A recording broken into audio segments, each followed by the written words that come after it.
चौथ माता की कहानी सुनने के बाद विनायक जी की कहानी जरूर सुनना चाहिए। विनायक जी की कहानी सुनने से ही व्रत का पूर्ण फल प्राप्त होता है। सुनिए विनायक जी की कहानी।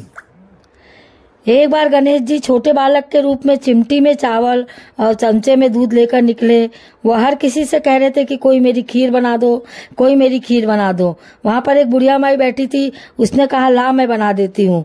वह छोटा सा बर्तन चढ़ाने लगी तो गणेश जी ने कहा कि दादी माँ छोटी सी भगोनी मत चढ़ाओ, तुम्हारे घर में जो सबसे बड़ा बर्तन है वही चढ़ाओ। बुढ़िया माई ने गणेश जी का मन रखने के लिए बड़ा बर्तन चढ़ा दिया। वह देखती रह गई कि वह जो थोड़े से चावल उस बड़े बर्तन में डाले थे वह तो पूरा भर गया है। गणेश जी ने कहा दादी माँ मैं नहा धोकर आता हूँ। जब खीर तैयार हो गई तो बुढ़िया माई के पोते पोती खीर खाने के लिए रोने लगे। बुढ़िया ने कहा कि गणेश जी महाराज तेरा भोग लगना कहकर चूल्हे में थोड़ी खीर डाली और कटोरी भर भर कर बच्चों को दे दी।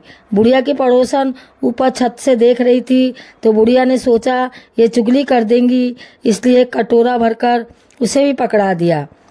बेटे की बहू ने भी चुपके से कटोरी खीर ले जाकर खाई और कटोरा चक्की के नीचे छुपा दिया।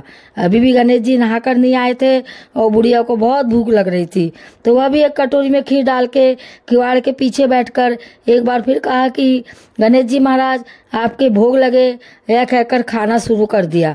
तभी गणेश जी आ गए।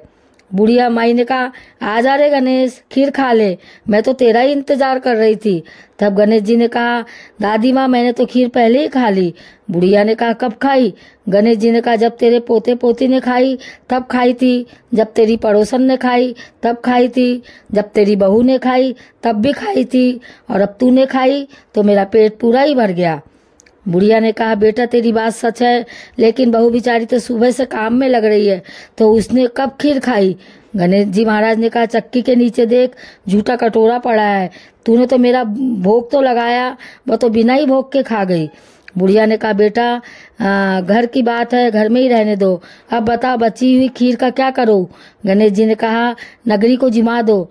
बुढ़िया माई ने पूरी नगरी जिमा दी, फिर भी बर्तन खाली नहीं हुआ। जब राजा को यह बात पता चली तो राजा ने बुढ़िया को बुलाया और कहा क्यों री बुढ़िया, ऐसा बर्तन तेरे घर पर कहाँ से आया? ऐसा बर्तन तो राजमहल में होना चाहिए।